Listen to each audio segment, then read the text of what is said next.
Hey, hi Vikas. Hey man, I can't see you. Brilliant. There you are. Hi, how are you? Good man, good. How are you? All well, thank you. Excited Happy for, Friday.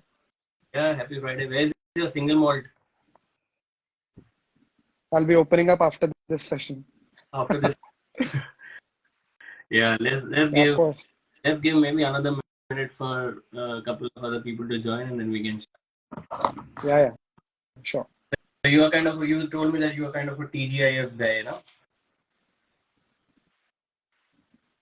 And typically my Fridays are super hectic, super duper hectic, and today was no exception. I Right. just got free about 10 minutes back. Oh, really? So from Yeah, work, yep. is it Work and family stuff, all of that combined. is it still work from home there, or have you guys started going? It's a hybrid model for us at this point of time, Yeah. and that becomes all the more crazier. Okay. So is the audio okay? Yeah, yeah, I can hear you well. Yeah, I think last session there was a bit of a problem with the audio. So should we start? Okay. Yeah, of course. Let's do Okay. it. So just to introduce yourself, Karan Bhatia, you have written a book. What's the name of your book? It's called the Unburn Desire. Unburn Desire. Sounds very exotic, no? Yeah, It has its own deep meaning. Yeah. it has its own deep meaning. Okay, let's find out. Let's find out in the interview as much as we can about you. Start with you. I guess the thing is, people know you. If they know you, they'll be more uh, looking at your work. So tell us more about your family. Of course, privacy issues. So try to be as generic as possible. Tell us about your family. Okay, I think I heard the last part correctly, and your voice kind of distorted in between, but you said you wanted to know more about my history and my family, right? Yeah, okay. So, yep, I think so. I come from a very humble background and born and brought up in Delhi. My parents slogged all these years for a wonderful upbringing that they gave to me and my elder brother. And of course, they were still able to imbibe the value of truthfulness, all the right ethics, discipline, being polite to every single person on this earth. I think with all of that and the kind of upbringing which you have, you are able to relate to where your parents actually come from. And that's the kind of upbringing which I have. And because of that, I am what I am today. And extremely happy and proud to be part of this particular system and this particular kind of family who always believed in their children and they always believed in the abilities of their children. That's why I think I was able to pursue my writing all this while. And today I've ended up writing at least two books and n number of blog articles plus n number of poems parallelly. So So yeah, you have written, yeah, one is in pipeline, or both of them are published? yeah. One was published back in 2016. This is my second one, The Oh, Unburned Desire. oh, well done, man. I didn't know that. That's a really good thing. So we need to talk about that other book as well. Yeah. So I want to ask you this question. Yeah. So see, basically, I've seen authors who leave their current work, what they're doing, completely focus on writing, bringing their career, building their career in. So it shows the conviction of those authors who have sort of left everything and they're just dedicated, focusing on writing. Where do you stand on this? So I think I am somebody who would definitely not leave everything for my writing. Of course, writing is my ultimate salvation towards the end of the day.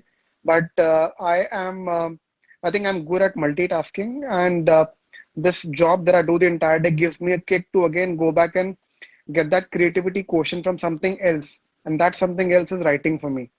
So the job gets you your BAU, your business as usual, and the creative side of it is provided by my writing. So that's how I'm able to juggle and balance between the two. But would you feel that if you like completely focus on your creative side, you may produce more work which you're already doing? Uh, I think when you start doing that full time, the creativity quotient kind of gets lost is what I've seen is what I've actually believed because if I start writing say articles every day, the quality may not be there. If I start writing poems every day, the quality may not be there. However, having said that, I don't deny writing and practicing daily, but delivering fantastic content every day is practically not possible for a writer. So that for that creativity quotient, you need to give yourself a certain break and then get back to the writing process. Okay. So I have ordered your book. It's in my pipeline. I'm going to read it and review it. But tell me two things. First, like the wildest thing which you have done in your life compared to the wildest thing which your character has done in the book. Okay, okay. I So both, already see my Karan. It has to be good. no. I was about to answer that both me and my character are somewhat boring in real life, but yeah, we have done our own set of adventures. So my one, which I can recollect, was back in my hostel days in Lucknow, in which I mustered up courage to run out of my hostel at 1 a.m. late night. And the way we did it was more like a prison break. So we were watching Prison Break those days, and we took inspiration from that. Yeah. So I pulled out from my room's window from the second floor, and I somehow clung to the sewer pipe and just allowed myself to fall freely. And we were able to land safely on the ground floor, and then we just barged away from our hostel. Then we returned like 6 a.m. the next morning. We had all our drinks, midnight snacks, etc., and then came back the next day. So it was pretty fulfilling to Yeah. challenge the rules and come back the next day again. Yeah, that was kind of an adventure. Talking about my character, so yes, the character was kind of boring, but again, he had his own set of gutsy beliefs in himself. So one thing which he did was in his school, he picked up the Raven poem from Edgar Allan Poe. So he was part of a dramatic society, and he took it upon himself to convert that poem into a complete poetic form of storytelling, all by himself. And the second crazy thing which he did was he jumped into high tides in Rishikesh to save the life of a drowning person. So these two things, I believe, was something which we could not expect from a character like him. So bravery and virtue, both of them. Yeah, yeah. Seem like a very serious person, Karan. Loosen up a bit. That's the way I am, Vikas. I think you would have known me by now. Okay. Well, to know you more, you know what? Let's. I'm going to skip couple of sessions, and I'm going to a new session which I've created is a rapid fire round. Yeah, I have Okay. shamelessly copied from other TV shows. So let's do a rapid fire round. Yeah. Okay. Yeah, bring it on. Yeah. So texting or talking. Texting. Your nickname. KB. Your first celebrity crush. Madhuri Dixit. Favorite junk food. Golgappe. Mogambo or Walmart. Mogambo. Okay. Baywatch or John Wick. Baywatch. Alt Balaji or Ulu TV. Old Balaji. Jeffrey Archer or Chetan Bhagat. Jeffrey Archer any day. Jeffrey Archer any day. Brilliant, bhai, brilliant. For me also Jeffrey Archer any day. Okay, so let's tickle your brain a bit. Yeah, let's see how intelligent you are. I'm sure you are very intelligent, right? Yeah, very question. Like my daughter asked me the other day. She's 7 years old. Bless her. Let's try and see if you can answer that.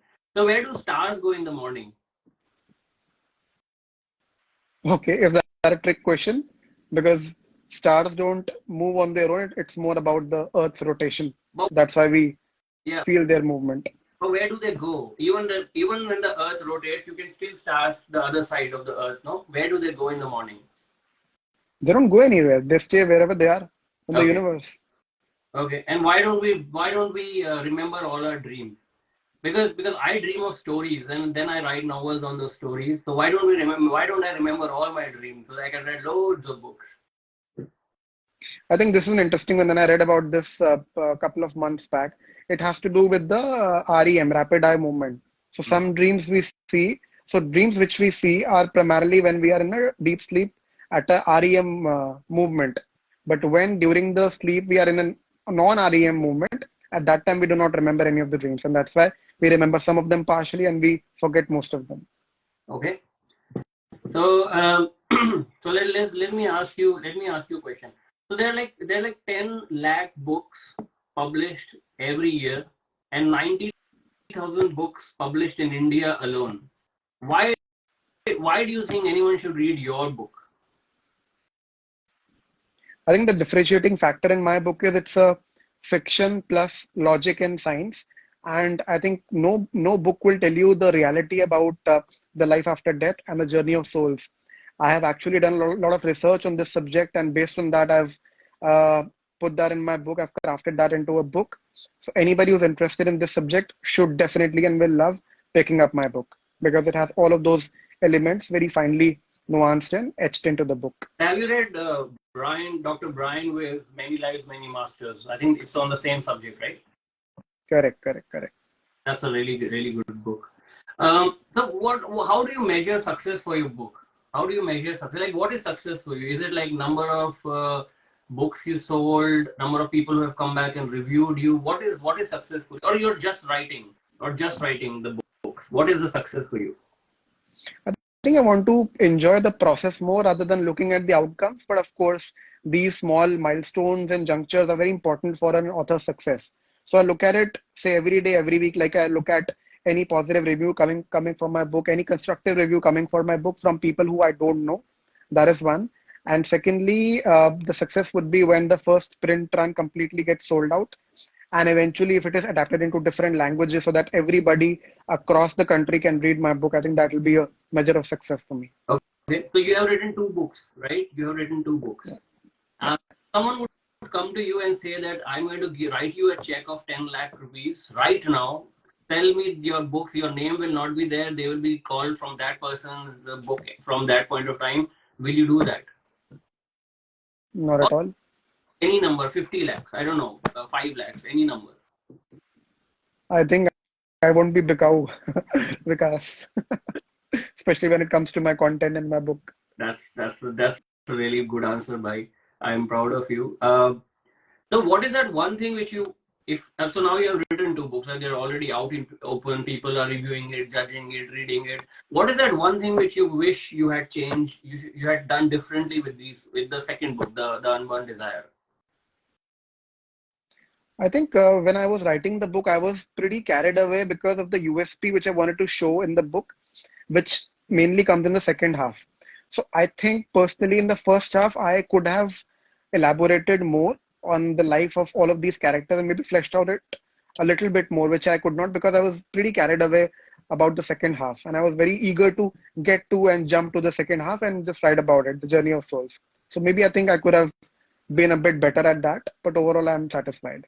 So do you plan all the chapters, all the story sequences, or just sit and write and then whatever comes you write that? So I have a meticulous process. I firstly flesh out all the characters. I try and make more nuances about their lives, try and show more depth in the characters, and then based on that, I start writing chapter by chapter, just thinking about it one day prior, 2 days prior, and then I sit down to write at the same day and finish it. Okay. So tell me one reason why people should not buy your books. So people who do not believe in souls or death or life after death, I think it will not appeal to them. So these people are not supposed to buy this book because they will not enjoy it. If they are fearful of the aspect of death, if they don't accept death as a reality, it will not appeal to them. Why you never know. Maybe they'll be inspired by your book and they will change their position. No. Of course, of course. For that, we have plenty of positive reviews, but anybody on the face of it, they look at death as a negative concept. I think then they might not pick the book initially. Yeah. Okay.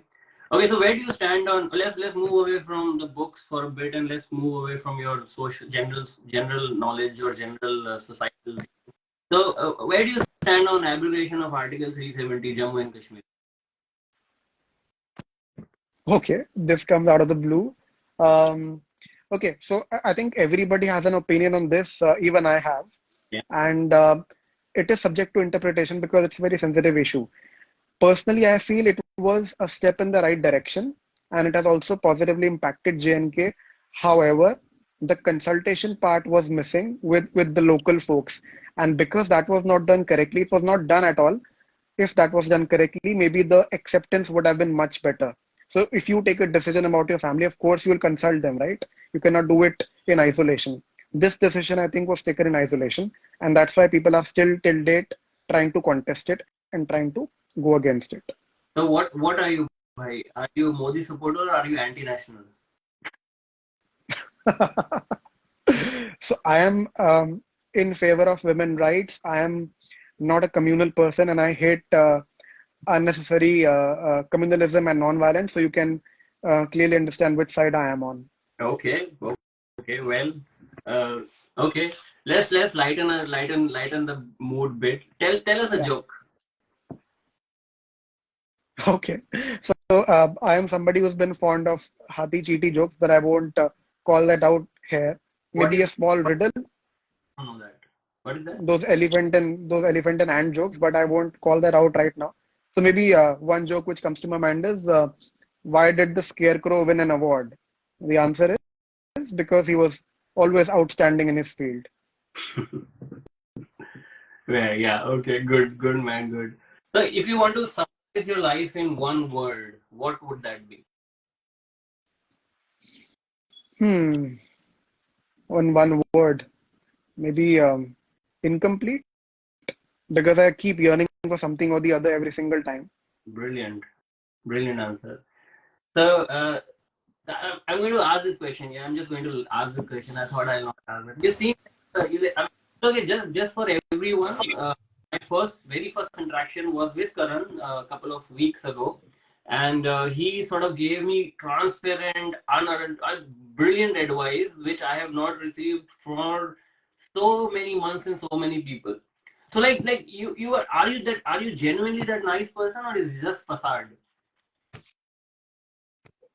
So if it would have been facade, maybe I wouldn't have been so open and wise in helping you out, Vikas. But I think I'm improving every single day. I am not a very, very good person, to be honest with you. I keep sulking a lot and I'm very, very negative at times. But still, I balance it out by helping people because I believe it's a very competitive world out there. And the best you can do is just to be genuine. And that's what I've been reading in some of the books these days. Just be genuine. Whatever you do it genuinely, and God will be with you. No, I As think simple as that. interactions which I had with you were amazing.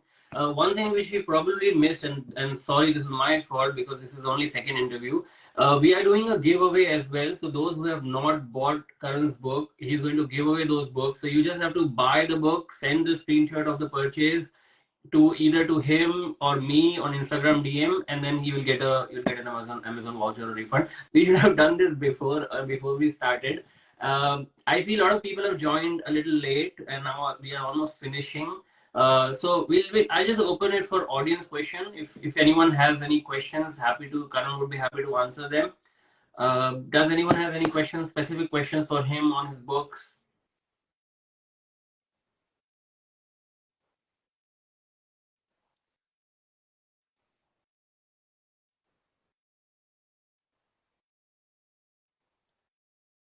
Looks like bhai, you're all sorted. No questions. Uh, so we'll run this giveaway maybe for a day, another day, Karan, if that's okay with you. I just message in the group that we are running this giveaway for another day or two, and then if anyone wants to buy, they can do that. Uh, and there's a question for you, bhai. What is the question? What is the subject of your next book? And do you really believe in rebirth? So I think this question has come from Priya. So yes, Priya, I think because I've seen some amount of positivity and success in the current subject, so I would want to now flesh this out further and get into the seven realms of life. So I'm just studying more about that these days. Maybe I'm planning to write a book on that eventually if I'm able to create a story in my mind. So yeah, that should be the subject of my next book. We have one more question from Anita. Do you really believe in rebirth? Yes, Anita, of course. So if you even read my book, you'll get to understand that I definitely believe in this concept, and that's exactly the premise on which my current book is based on. And what's make you go even when the muse is not close by? That's a very intelligent question. If you could elaborate more on that Aruna ma'am, Even I'd love to answer. you have what is that word? Yeah, I'm missing that word. Reader's block, writer's block. That's what this question is. So I think that the only way to get done and do away with the writer's block is that you be consistent and disciplined and show up every day. Without that, there is no luck coming your way, no success coming your way. So I personally don't believe in the concept of writer's block. It's more about a figment of the mind which people have created, which writers have created, but there's nothing as such. You simply need to show up every day. Yeah. And even if you don't write that day, you can just research a bit more, no? Absolutely. You need to Thanks. move the needle every single day. Yeah, absolutely, bhai, absolutely. So thanks a lot. This was really good talking to you. Your answers were quick and on the spot, and that was really, really good. We managed to complete this session in 21 minutes now. So that was really good. And I will post the link in the group. So if people wants to see the full video, they can see. I'll run the giveaway for maybe another day so that they can get hands on the book. And I will start reading your book so that I can give a review for your book. Any final Thank you thoughts? so much. Thank you so much, Vikas, for having me over, and thank you for the lovely audience and your questions. Of course, having you all here means a lot, and I'm sure somebody who hasn't ordered and read my book, this is the opportunity. You will definitely love it, and people who already have the book, I'm sure you must be reading and enjoying it. Feel free to share the feedback directly with me. I'm open to any sort of feedback and constructive feedback, of course. So, yep. Thank you so much, Vikas, for this platform, for having me over. It was lovely talking to you, lovely interacting with you. Thank you, bhai. Thank you so much. Thank Thanks everyone for joining us. Thank you. Bye bye.